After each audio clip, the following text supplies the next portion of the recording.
আছে যা কিছু অন্তর থেকে নিঃসৃত হয় তা অশুভ হয় না। অশুভ হলো সেই বোধ, সেই ইচ্ছে যা অন্তর থেকে নিঃসৃত হলেও কখনোই বিবেকের দ্বারা পরখ করা হয় না। এমনই একটা অনুভূতি হলো ক্রোধ। এই ক্রোধ আপনার বিবেকই হরণ করে নেয়, আপনার করুণা হরণ করে নেয়। আপনি ভাবনা চিন্তা করার যোগ্যতাই হারিয়ে ফেলেন। এবার যদি আপনি সংসারকে নিয়ন্ত্রণ করতে চান, ভবিষ্যতের ওপর নিয়ন্ত্রণ রাখতে চান, বর্তমানের ওপর নিয়ন্ত্রণ রাখতে চান, তাহলে প্রথমে নিজের ক্রোধের ওপর নিয়ন্ত্রণ করা শিখতে হবে। কারণ এই ক্রোধ আপনার বন্ধু নয়, এ আপনার শক্তি নয়, এ হলো আপনার দুর্বলতা। আর এটা শত্রুর শক্তি বাড়িয়ে তোলে, আর শেষ পর্যন্ত ক্ষতি আপনারই হয়। তাই এই ক্রোধকে নিজের নিয়ন্ত্রণে রাখুন। অশুভ মন্তব্য আপনা থেকেই অসফল হয়ে যাবে। আসুন আমার সাথে ভালোবেসে বলুন, রাধা রাধা। প্রশান্তি জড়িত নিদ্রা মানুষের জীবনের একটা অত্যন্ত গুরুত্বপূর্ণ সুখ এবং প্রয়োজনীয়তাও। দেখতে গেলে এই সংসারের প্রত্যেক পশু পাখি, প্রত্যেক জীব অবশ্যই নিদ্রা প্রাপ্ত করেন, কিন্তু মানুষ, যার মধ্যে বিচার বিবেচনা করার শক্তি অন্যদের থেকে অনেক বেশি, তার কিন্তু ঘুমের কিছু সমস্যা অবশ্যই হয়। কি বলেন, তাই তো? এবার এর কারণ কি? চিন্তা। এবার চিন্তা আমাদের সবার জীবনে আছে। আমরা সকলে জানি যে চিন্তা কখনো আমাদের সাহায্য করে না, তাও আমাদের জীবনে আছে। কেন? চিন্তার মাধ্যমে কি কখনো কোনো সমস্যার সমাধান হয়েছে? অর্থের চিন্তা করলে কি অর্থ লাভ হয়? ভবিষ্যতের চিন্তা করলে কি ভবিষ্যৎ ঠিক হয়ে যায়? স্বাস্থ্যের চিন্তা করলে কি স্বাস্থ্য নিজে থেকেই ঠিক হয়? হয় না। তাহলে এই সব কিছু থেকে আমাদের একটা ছোট্ট শিক্ষা অবশ্যই লাভ করা উচিত। আপনিও আপনার কাঁধ থেকে চিন্তার এই বোঝা নামিয়ে ফেলুন। আর ইচ্ছে, এই সব ইচ্ছে একত্রিত হয়ে আমাদের মনে চিন্তা উৎপন্ন করে।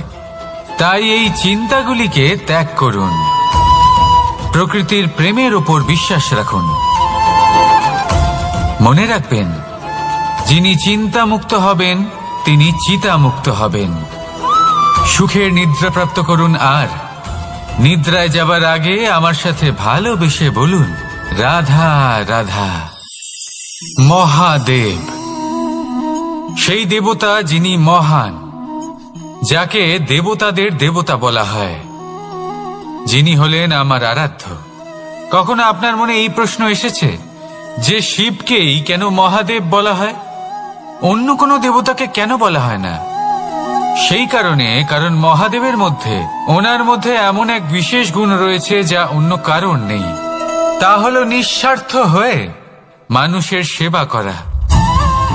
যদি প্রয়োজন পড়ে, যদি সৃষ্টির পথে বিনাশের কালো মেঘ ছেয়ে থাকে, তখন নিজের প্রাণের চিন্তা না করে হলাহল পান করার জন্য প্রস্তুত থাকেন মহাদেব। আর এই অদ্বিতীয় ত্যাগের জন্যই শিবকে মহাদেব বলে ডাকা হয়। এবার যদি কোনো মানুষও নিঃস্বার্থ ভাবনার দ্বারা নিজেকে অর্পণ করে দেয় এই জগতের কল্যাণের জন্য, মানুষের সেবার জন্য, তাহলে তিনিও মহাপুরুষ, মহামানব হতে পারেন। যদি কেউ অভুক্ত থাকেন, তাহলে নিজের থালা থেকে অর্ধেক খাবার তাকে দিয়ে দিন। যদি কেউ অসুস্থ হন, তাহলে তাকে সেবা করার, চিকিৎসা করার চেষ্টা করুন। এই জীবন শুধু নিজের জন্য নয়, অন্যদের প্রতি, সমস্ত সংসারের প্রতি উৎসর্গ করুন। যদি এই সব মানুষ শিখে যান, তাহলে তিনি মহাদেবের পথে অগ্রসর হতে পারেন। যদি মানুষ নিঃস্বার্থ ভাবনার দ্বারা এই সংসারের সেবা করতে শিখে যান, তাহলে তিনি নিশ্চিত রূপে মহামানব অবশ্যই হতে পারবেন। আসুন আমার সাথে ভালোবেসে বলুন, রাধা রাধা। স্বর্ণ, হিরে, মুক্ত, মানিক, এই সব কিছুকে আগে পাথর বলা হতো। তাহলে এমন কি হলো যে এদের রত্ন বলা হয়? আর রত্ন তা বাস্তবে আসলে কি? এটা হলো সেই পাথর যাকে আগে আগুনের তাপ সহ্য করতে হয়েছে, পরখ করা হয়েছে, যাচাই করা হয়েছে, এদের কাটার চেষ্টা করা হয়েছে, কিন্তু তারা কখনোই নষ্ট হয়নি। বরং তারা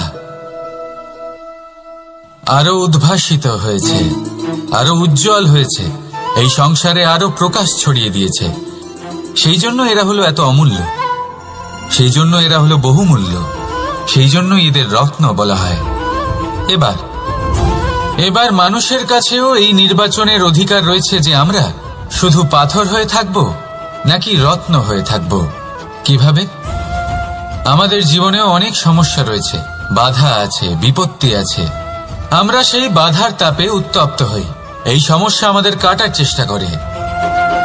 অনেক মানুষ বিভিন্ন পরিস্থিতি আমাদের ভাঙার চেষ্টা করে, কিন্তু আমাদের নষ্ট হলে চলবে না। যেভাবে এই রত্ন সমস্যার সম্মুখীন হয়ে পাথর থেকে রত্ন হয়েছে, সেইভাবেই আমাদেরও আমাদের সমস্যার সম্মুখীন হয়ে রত্ন হয়ে উঠতে হবে, এই সংসারে প্রকাশের স্রোত হয়ে উঠতে হবে। তাহলে এটাই করুন আর আমার সাথে ভালোবেসে বলুন, রাধা রাধা। সংসারে সব থেকে বড় শক্তি আসলে কি? কেউ বলবেন শারীরিক শক্তি, কেউ বলবেন অস্ত্রের শক্তি, কেউ বলবেন জ্ঞানের শক্তি।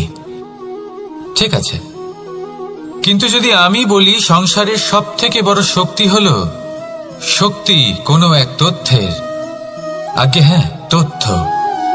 এই তথ্য নিজেই কিন্তু খুব শক্তিশালী, অত্যন্ত শক্তিশালী অস্ত্র হলো এই তথ্য।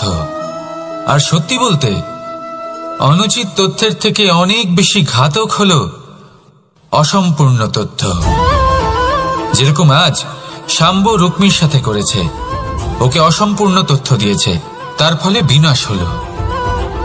যদি এইভাবেই আপনার কাছেও কোনো অসম্পূর্ণ তথ্য আসে, আর যদি আপনি তা পরখ না করে দেখেন, যাচাই না করে দেখেন, আর নিজের কর্ম করেন, তাহলে উত্থানের বদলে আপনি পতনের সম্মুখীন হবেন, বিকাশের বদলে আপনার বিনাশ হয়ে যাবে।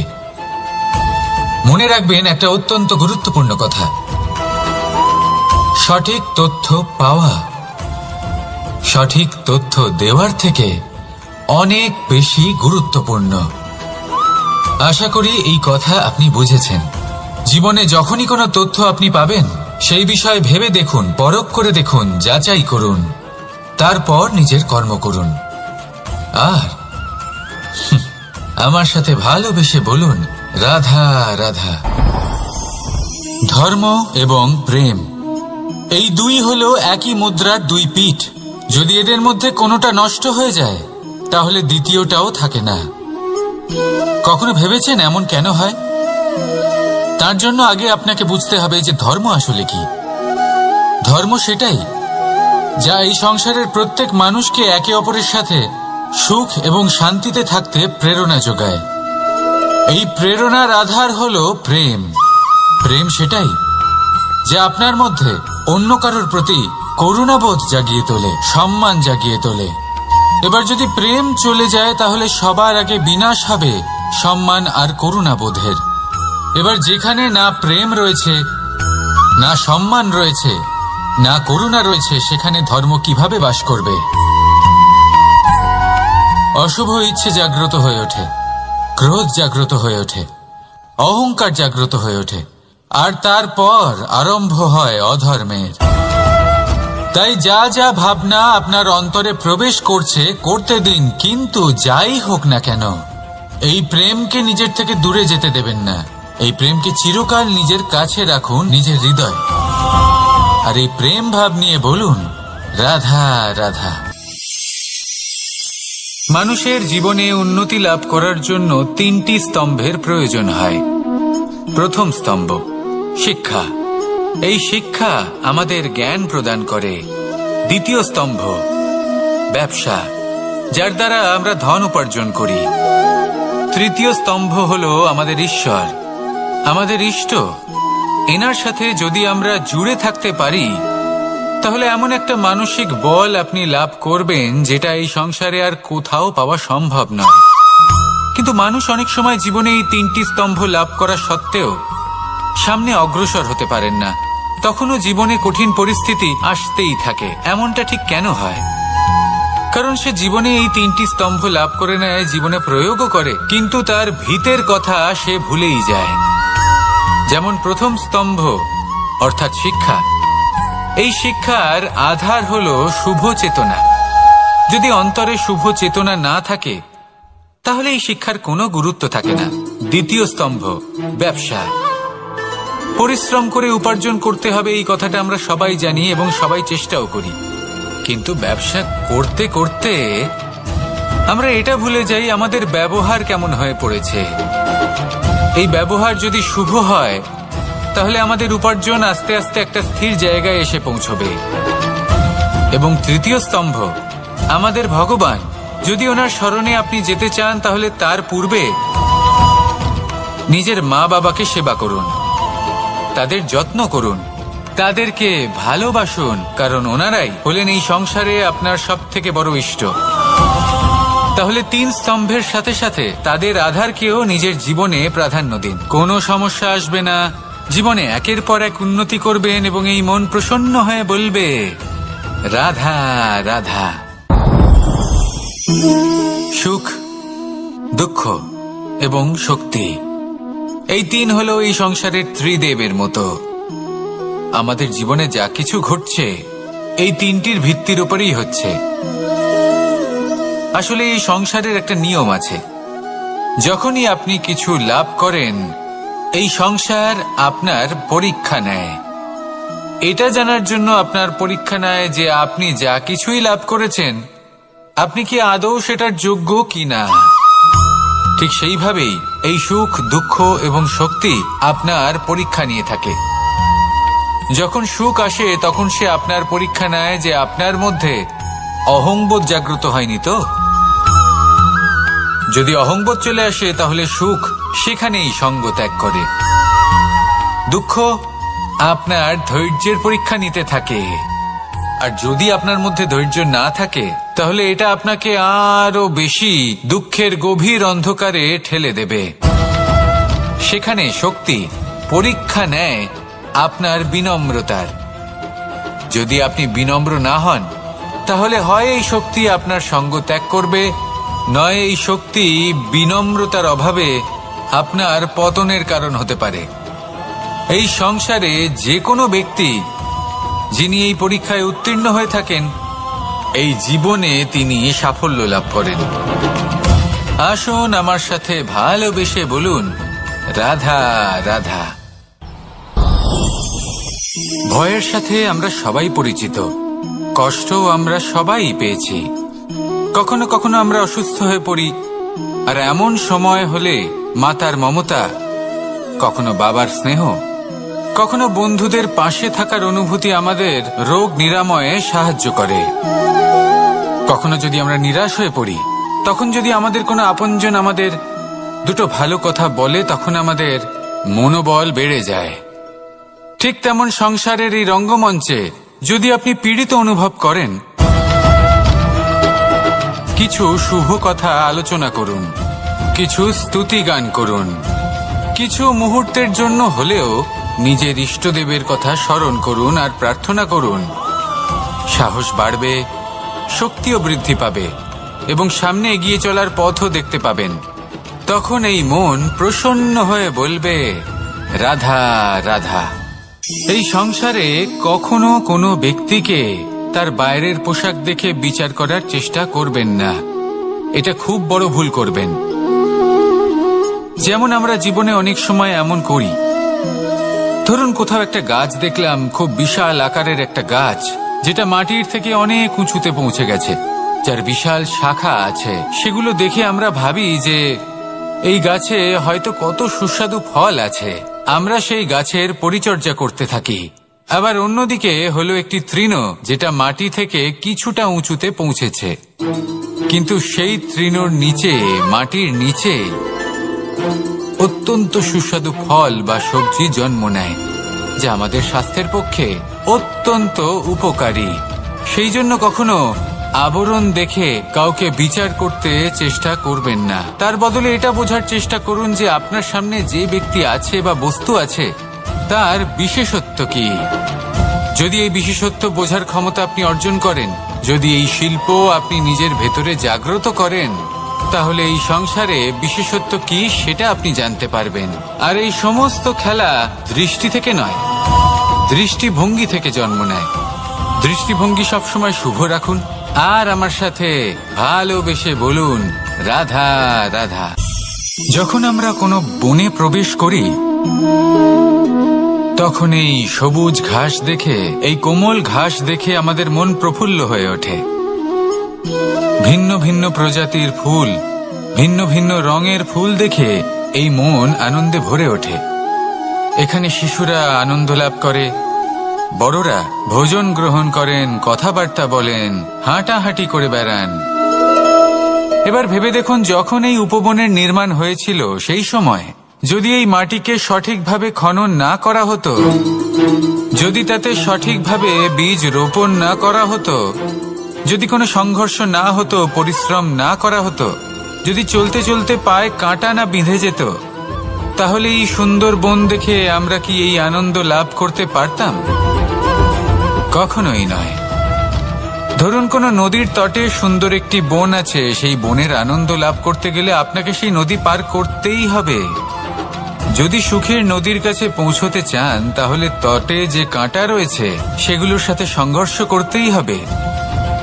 এই সংসারে যদি আপনি সুখ লাভ করতে চান তাহলে সুখ লাভের এই যাত্রা শুরু করতে হবে সংঘর্ষ দ্বারা। তাহলে সংঘর্ষকে স্বাগত জানান, এর পেছনেই সুখ রয়েছে যা আপনার জন্য অপেক্ষা করছে। এবার হাসুন আর আমার সাথে ভালোবেসে বলুন রাধা রাধা। সংসারে আমাদের জীবনের সবথেকে বড় দোষ কি আপনি জানেন?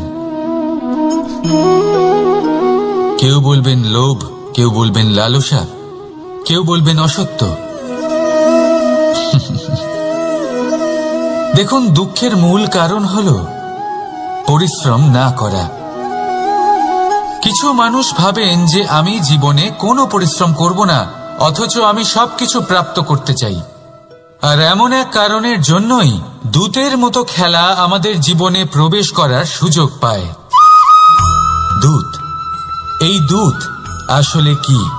দূত অর্থাৎ কোনো পরিশ্রম ছাড়াই অন্য কেউ পরিশ্রম করে যা অর্জন করেছেন, যে সুখ সুবিধা অর্জন করেছেন, তা নিজের জন্য শুধুমাত্র একটা খেলার মাধ্যমে নিজের করে নেবার ইচ্ছে। আর এই ইচ্ছে অত্যন্ত বিনাশকারী হতে পারে। এই ইচ্ছে যদি আপনার বিবেক, আপনার মন, আপনার চেতনা, আপনার ভাবনা প্রবাহিত করে ফেলে, তারপরে আপনি চেষ্টা করতে শুরু করে দেবেন, আর সেইখান থেকেই আপনার পতন শুরু হবে। এই চেষ্টা করবেন যে অন্য কারোর জীবনের সমস্ত ধন, তার সমস্ত জীবন সম্পূর্ণভাবে নিজের করে নেওয়ার। কারণ প্রথমে আশা জাগ্রত হয়, আর এই আশা হতাশায় পরিণত হতে সময় লাগে না। এই হতাশা কুণ্ঠায় পরিণত হতে সময় লাগে না, কুণ্ঠা লোভে পরিণত হতে সময় লাগে না, আর এই লোভ প্রতিশোধ স্পৃহাতে পরিণত হতে সময় লাগে না। আর যখন এই সব কিছু হয় আপনি দুষ্ট হয়ে যান। আর সবাই জানেন যে প্রত্যেক দুষ্ট ব্যক্তির পতন হলো অবশ্যম্ভাবী। তাই নিজেকে দূতের থেকে দূরে রাখুন আর পরিশ্রমকে নিজের কাছে টেনে নিন। জীবনে আপনার যা যা স্বপ্ন রয়েছে, যা আপনি করতে চান, শুধুই পরিশ্রম দ্বারা অর্জন করুন। তাহলে তাই করুন আর আমার সাথে ভালোবেসে বলুন রাধা রাধা। জীবনে কিছু শেখা অত্যন্ত গুরুত্বপূর্ণ। এবার কি কি শিখতে হবে সেই সব শেখানোর জন্য অনেক শিক্ষক রয়েছেন, কিন্তু কি শিখবেন না আর কি করবেন না এটা আমাদের নিজের অভিজ্ঞতা দিয়ে শিখতে হয়। কিন্তু তার মানে এটা নয় যে যদি আপনাকে শিখতে হয় যে আগুনের তাপ কতটা, আপনাকে আগুনের মধ্যে হাত দিতে হবে। না, অন্য কারোর অভিজ্ঞতা দ্বারাও শিখতে পারেন। প্রশ্ন শুধুমাত্র একটাই যে আপনি কি শিখতে চান নাকি চান না। যদি আপনি এটাই ভাবেন যে আমি শুধুই নিজের অভিজ্ঞতা দ্বারাই শিখতে চাই, তাহলে জীবনকাল ছোট মনে হবে, অনেক কিছুই শিখতে পারবেন না। তাই নিজের সাথে সাথে বড়দের অভিজ্ঞতা দ্বারাও শেখা শুরু করে দিন। এই সংসারের অভিজ্ঞতা দ্বারা শিখতে শুরু করে দিন। আর এটা নিশ্চিত রূপে শেখা আবশ্যক যে কখন কি করবেন না, কোথায় থামতে হবে আর কোথায় থামবেন না। তাহলে আসুন আর আমার সাথে ভালোবেসে বলুন রাধা রাধা। ভোজন এবার ভোজন সংগ্রহ করার জন্য মানুষ কি না করেন, সবসময় চেষ্টা করতে থাকেন। ফসল উৎপাদনের জন্য অনেক পরিশ্রম করতে থাকেন, কিন্তু অনেক সময় অনেক পরিশ্রম করার পরেও ফসল ভালো উৎপাদন হয় না। এর কারণ কি? কারণ হলো এটাই যে আপনি পরিশ্রম হয়তো অনেক করেছেন, কিন্তু আপনার নজর তো সেই বীজের দিকে ছিলই না যা আপনি রোপণ করেছেন। সেই জন্য সবসময় কোনো বীজ রোপণ করার আগে তাকে পরখ করে দেখুন, তা অত্যন্ত আবশ্যক। আর সেইভাবেই যখনই কোনো কর্মের প্রশ্ন আসে, তাহলে সেখানে শুধুমাত্র পরিশ্রম যথেষ্ট নয়, সেই কাজের প্রতি আপনার কর্তব্য কি, আপনার উদ্দেশ্য কি, সেটা জানা হলো অত্যন্ত গুরুত্বপূর্ণ। তাই কর্ম করুন, কিন্তু সেই কর্মের প্রতি আপনার যা উদ্দেশ্য তার মাহাত্ম্য বুঝতে চেষ্টা করুন। তাহলে আসুন আমার সাথে ভালোবেসে বলুন, রাধা রাধা। জীবন, এই জীবনের সত্য কি? জন্ম, যেখান থেকে জীবন আরম্ভ হয়, নাকি সমাপ্তি? মৃত্যু, যেখানে জীবন শেষ হয়ে যায়। জীবনের সত্য এটা নয়, সবকিছু এটা নয়। ভালো করে ভেবে দেখলে কিছুই যায় আসে না যে আপনার জন্ম কোথায় হয়েছে, কিভাবে হয়েছে। এতেও কিছু যায় আসে না যে আপনার মৃত্যু কোথায় হবে, কিভাবে হবে। যায় আসে তখন গুরুত্বপূর্ণ হলো এটাই যে জীবন আপনি যাপন করেছেন তার উদ্দেশ্য কি ছিল, কি ভাবনা নিয়ে আপনি বেঁচেছেন। এখন যদি আপনি এমন কিছু করেন যার দ্বারা এই সংসার আপনার থেকে জীবন যাপনের প্রেরণা পেতে পারে, মৃত্যুর পরেও আপনার কর্ম দেখে তা স্মরণ করে জীবনে বাঁচতে শেখেন, তাহলে তার তাৎপর্য হলো আপনি নিজের কর্মের দ্বারা, নির্বাচনের দ্বারা অমর হয়ে গেছেন। দেখুন, জীবনে দুশ্চিন্তা করা হলো বৃথা, মৃত্যুর ভয়ও হলো বৃথা। কারণ আত্মা কখনো মরে না, তাকে কেউ শেষ করতে পারে না, না কাল, না মৃত্যু, আর না সময়। যদি এমন কিছু থাকে যা আপনার আত্মাকে শেষ করে দিতে পারে, তাহলে তা আপনারই নিজের দুষ্কর্ম। তাই এই যে জীবনকাল আপনার কাছে রয়েছে, তাতে শুধু শুভ কর্ম করুন, দুশ্চিন্তা করা ত্যাগ করুন। এমন কর্ম করুন যা দেখে সংসার উচিত পথে চলে আসবে, শুভ কর্ম করবে। যদি আপনার মৃত্যুর পরে সংসার আপনাকে স্মরণ করে শিক্ষা লাভ করে, উচিত পথে চলে, প্রেরিত হয়, তাহলে আপনিও অমর হয়ে যাবেন। আসুন আমার সাথে ভালোবেসে বলুন, রাধা রাধা। মানুষ তার জীবনে শিক্ষা এবং প্রেম, এই দুই লাভ করে তার মাতা, পিতা এবং গুরুর কাছ থেকে। কিন্তু মানুষ সব থেকে বেশি ভালোবাসে নিজের মাতাকে, কারণ মাতা খুব নির্মল চিত্তে ভালোবাসে, শান্ত মনে আমাদের অন্তরে শক্তির সঞ্চার করে থাকেন, আমাদের উৎসাহ দেন, বলশালী করে তোলেন।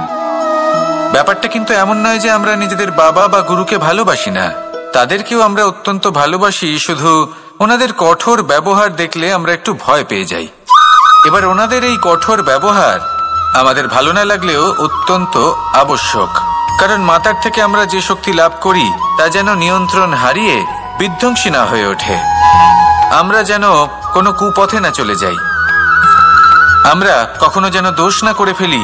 শুধু সেই জন্য পিতা এবং গুরু একটু কঠোর হয়ে ওঠেন, এবং ওনাদের এই কঠোর আচরণ ভবিষ্যতে গিয়ে আমরা অবশ্যই বুঝতে পারি।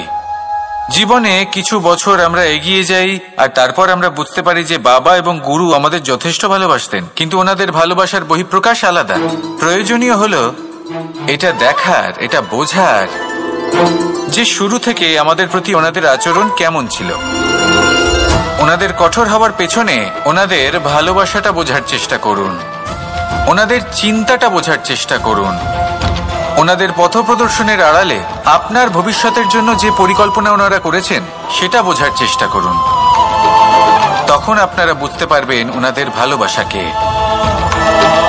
আপনার মনের মধ্যে আপনা থেকেই ওনাদের প্রতি সম্মান জেগে উঠবে। নিজের পিতা এবং নিজের গুরু, এই দুজনের প্রতি কৃতজ্ঞতা প্রকাশ করুন আর আমার সাথে ভালোবেসে বলুন, রাধা রাধা। আমি অনেক সংখ্যক মানুষকে দেখেছি তাদের কাছে অত্যাধিক জ্ঞান আছে, শিল্প আছে, ধন আছে, কীর্তি আছে, কিন্তু তারা এই সব কিছু নিজেদের কাছেই রাখেন, এই সমাজে বিতরণ করেন না। কারণ হলো ভয়। ওনাদের মনে হয় যে যদি আমি এই সব কিছু সমাজে বিতরণ করি, তাহলে সমাজ আমার শিল্প হোক, ধন হোক, জ্ঞান হোক, কীর্তি হোক, সবকিছু চুরি করে নিয়ে যাবে, আর তার বদলে আমি কিছুই পাবো না। এটা কিন্তু সত্য নয়। সত্য হলো এটাই যে যদি আপনি নিজেকে এই সংসারের প্রতি সমর্পিত করেন, তাহলে এই সংসার আপনার প্রতিও সমর্পিত থাকবে। আপনি শুধু ধন, জ্ঞান, কীর্তি, সম্মান পাবেন তাই নয়, বরং এই সমাজ আপনাকে নিজের চোখে হারাবে, মনের মধ্যে স্থান দেবে। তাই এই ভয় ত্যাগ করে দেখুন কিভাবে এই সমাজ আপনাকে প্রেম সমর্পণ করে। আসুন আমার সাথে ভালোবেসে বলুন, রাধা রাধা। জীবন কিসের উপর নির্ভরশীল? ধনের ওপর, বৈভবের ওপর, নিঃশ্বাসের ওপর? না, এই জীবন নির্ভরশীল বিশ্বাসের ওপর। বিশ্বাস নিজের ওপর, বিশ্বাস আমাদের আপনজনের ওপর। কিন্তু যখন এই বিশ্বাস ভেঙে যায়, তখন মানুষের মনও ভেঙে যায়, আর তারপর সে অন্য কিছু করতেই পারে না। তখন কি করা যেতে পারে? 3টে কাজ আছে যা আপনি করতে পারেন। প্রথম, ভালোবাসা। যাকে আপনি ভালোবাসেন, যারা আপনাকে ভালোবাসে, ভুল যারই হোক না কেন, তার কাছে ক্ষমা চাইতে কখনোই সংকোচ বোধ করবেন না। দ্বিতীয় হলো বিশ্বাস। যারা আপনাকে ভালোবাসেন, আপনাকে বিশ্বাস করেন, তাদের বিশ্বাস কখনো ভাঙবেন না। তৃতীয় হলো আশা। যারা আপনাকে ভালোবাসেন, আপনাকে বিশ্বাস করেন, তাদের আশা আপনার সাথে জড়িত। তাদের থেকে কখনো কিচ্ছু লুকোবেন না। এই 3টে কাজ করুন, আর এই জীবন সুপ্রসন্ন হয়ে বলবে, রাধা রাধা। মানুষের জীবনে 2 ধরনের আবেগ থাকে যা চিরকাল তার সাথে বসবাস করে। প্রথম, স্বপ্ন। দ্বিতীয়, অজুহাত। মানুষ হাজার হাজার স্বপ্ন দেখতে পারে। আমাকে এই কাজ করতে হবে, আমাকে ওখানে ঘুরতে যেতে হবে, আমার জীবনে এই অসম্ভব কাজ বাস্তবায়িত করে দেখাতে হবে, আদি ইত্যাদি। এবার ঠিক যেমন স্বপ্ন দেখেন, সেইভাবে অজুহাতও খুঁজে নিয়ে আসেন। আমি এই স্বপ্ন পূরণ করতে পারলাম না, কারণ আমাকে কেউ সাহায্যই করল না, কারণ আমি দুর্বল হয়ে পড়েছিলাম, কারণ আমার কাছে সময়ই ছিল না, আদি ইত্যাদি। এবার সাফল্য এবং অসফলতার মাঝখানে এই ধরনের সংঘর্ষ হতে থাকে। সাফল্য তখন লাভ করা সম্ভব যখন আপনার স্বপ্ন আপনার অজুহাতের থেকে অনেক বড় হয়, আর অসফলতা তখন পাবেন যখন আপনার অজুহাত আপনার স্বপ্নের থেকে অনেক বড় হয়। আপনি যদি সাফল্য লাভ করতে চান, তাহলে চেষ্টা করতে থাকুন, পরিশ্রম করুন। যদি অসফল হন, তাহলে ভয়ভীত হওয়ার কোনো প্রয়োজন নেই। নিজের ভুল বুঝুন, তাকে শুধরে নিন, আবার চেষ্টা করুন। কিন্তু যদি নিজের জীবনে অজুহাত নিয়ে আসেন, তখন স্বপ্ন কখনো পূরণ হবে না।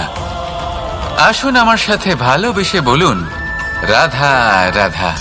ভয়ের সাথে আমরা সবাই পরিচিত, কষ্টও আমরা সবাই পেয়েছি। কখনো কখনো আমরা অসুস্থ হয়ে পড়ি, আর এমন সময় হলে মাতার মমতা, কখনো বাবার স্নেহ, কখনো বন্ধুদের পাশে থাকার অনুভূতি আমাদের রোগ নিরাময়ে সাহায্য করে। কখনো যদি আমরা নিরাশ হয়ে পড়ি, তখন যদি আমাদের কোনো আপনজন আমাদের 2টো ভালো কথা বলে, তখন আমাদের মনোবল বেড়ে যায়। ঠিক তেমন সংসারের এই রঙ্গমঞ্চে যদি আপনি পীড়িত অনুভব করেন, কিছু শুভ কথা আলোচনা করুন, কিছু স্তুতি গান করুন, কিছু মুহূর্তের জন্য হলেও নিজের ইষ্টদেবের কথা স্মরণ করুন আর প্রার্থনা করুন। সাহস বাড়বে, শক্তিও বৃদ্ধি পাবে, এবং সামনে এগিয়ে চলার পথও দেখতে পাবেন। তখন এই মন প্রসন্ন হয়ে বলবে, রাধা রাধা। কখনো কখনো অন্ধকারের সাথে লড়াই করার জন্য আমরা প্রদীপ জ্বালাই। এতে প্রথমে সলতে রাখি, তারপর তেল ঢালি, তারপর আগুন জ্বেলে এটা প্রজ্বলিত করি। তারপর একটা সময় আসে যখন এই প্রদীপ নিভে যায়, কারণটা কি? কারণ কি এটা যে প্রদীপের প্রকাশমান হওয়ার ক্ষমতা সমাপ্ত হয়েছে? না, এই যে আগুন আমরা দেখতে পাচ্ছি, এই আগুনের জন্য যে শক্তির প্রয়োজন হয় তা আসে এই তেল থেকে। যদি এই তেল সমাপ্ত হয়ে যায় তাহলে এই প্রকাশ তাও সমাপ্ত হয়ে যায়। আর আমাদের জীবনে এই তেল হলো আমাদের কর্ম, আর এই আগুন আর এর দ্বারা উৎপন্ন হওয়া প্রকাশ আমাদের ভাগ্য। যত আমাদের কর্ম ক্ষীণ হতে থাকবে, আমাদের ভাগ্য সৌভাগ্য কোথাও না কোথাও লুপ্ত হয়ে যাবে। যে উজ্জ্বল ভবিষ্যৎ আমরা চাইছি তা কখনো লাভ করতে পারবো না যদি কর্ম না করি। ঠিক যেমন তেল ছাড়া অগ্নি উৎপন্ন হয় না, তেমনি কর্ম ছাড়া সৌভাগ্য হয় না। আর যেমন কর্ম তেমন ভাগ্য। তাই সবসময় কর্ম করতে থাকুন, কর্ম করা থামাবেন না। আর আমার সাথে ভালোবেসে বলুন, রাধা রাধা। জীবনে তিনটি বিষয় আছে, তিনটি বস্তু আছে, তারা যেন আপনাকে কখনো বশে না করে নিতে পারে। প্রথম হলো ধন। ধন যতক্ষণ আপনি ব্যবহার করতে থাকেন, যতক্ষণ তা আপনার কাজে আসছে, ততক্ষণ ঠিক আছে, এই ধন আপনার কাছে অমৃত। কিন্তু যখন এই ধন আপনাকে ব্যবহার করতে শুরু করে, বুঝে যাবেন যে আপনার পতনের সময় শুরু হয়েছে। দ্বিতীয় বিষয়, ফেলে আসা অতীত। যাই করুন, আপনি অতীত পাল্টাতে পারবেন না, আর এই সত্যিটা আপনিও জানেন। কিন্তু তাও এর বশবর্তী আমরা হয়ে পড়ি। আর যখন তাই হয়, তখন এই সংসারে আমরা যেখানেই যাই না কেন, যত বড়ই সুখ লাভ করি না কেন, সেই সব আমাদের কাছে তিক্ত বলে মনে হয়। তৃতীয় বিষয়, আপনার আশেপাশের মানুষ ভিন্ন ভিন্ন ধরনের মানুষ হয়, যাদের চিন্তা ভাবনা এবং দৃষ্টিভঙ্গি ভিন্ন ভিন্ন প্রকারের। যদি এদের বশবর্তী আপনি হয়ে পড়েন, তাহলে কেউ বলবে এটা করো, এটা ভালো। কেউ বলবে এটা করো না, ওটা করো, ওটা ভালো কাজ। কেউ বলবে এই দুটোই করো না, অন্য কিছু করো। এই কথাগুলিতে আপনি এতটাই জড়িয়ে পড়বেন যে আপনি লক্ষ্যভ্রষ্ট হয়ে পড়বেন। তাই এই তিন বিষয় থেকে সাবধানে থাকবেন। যদি কোনো কিছু বশ করতে হয়, তাহলে আপনাকে বশ করতে হবে আপনার আজকে, নিজের বর্তমানকে। এটা খুব প্রয়োজনীয়। এটা ভাববেন যে এই সময়ের সদ্ব্যবহার আমি কিভাবে করব, সময়কে শাসন কিভাবে করব, ওই কর্ম কিভাবে করব যাতে ভবিষ্যতে কখনো আমার আফসোস না হয়, বরং এই সংসার আমাকে নিয়ে গর্ব করবে, সেই কর্ম করুন। আর যখন আপনি এটা শিখে নেবেন, তখন আপনি নিজেই নিজেকে প্রকৃত অর্থে ভাগ্যশালী করে তুলবেন। আসুন আমার সাথে ভালোবেসে বলুন, রাধা রাধা। অনেক সময় আমরা কারোর নীরবতাকে তার দুর্বলতা ভেবে বসি। হতেই পারে সেই ব্যক্তি উত্তর দিতে চাইছেন না, হতে পারে অন্য কোনো কারণ আছে যা আমরা বুঝতেই পারছি না। সেই জন্য তাকে দুর্বল ভেবে নেওয়া অনুচিত। দেখতে গেলে এই বিশাল সমুদ্র এও কিন্তু নীরব, শান্ত হয়। কিন্তু যখন সে রুদ্র মূর্তি ধারণ করে, তখন কি হয়? সমগ্র সংসারকে বিনাশের পথে নিয়ে যায় এই সমুদ্র, প্রলয় সৃষ্টি করে। সেই জন্য কারোর সহ্য শক্তিকে দুর্বলতা বলে মনে করবেন না। কারণ যদি এই নীরবতা নিজেকে ভেঙে বেরিয়ে আসে, তাহলে তা বিনাশের সমস্ত সীমা পার করে যেতে পারে। তাই এই নীরবতাকে সবসময় বুঝুন, সবসময় একে সম্মান করতে শিখুন। আর আমার সাথে ভালোবেসে বলুন, রাধা রাধা। কখনো কোনো চাতক পাখিকে দেখেছেন?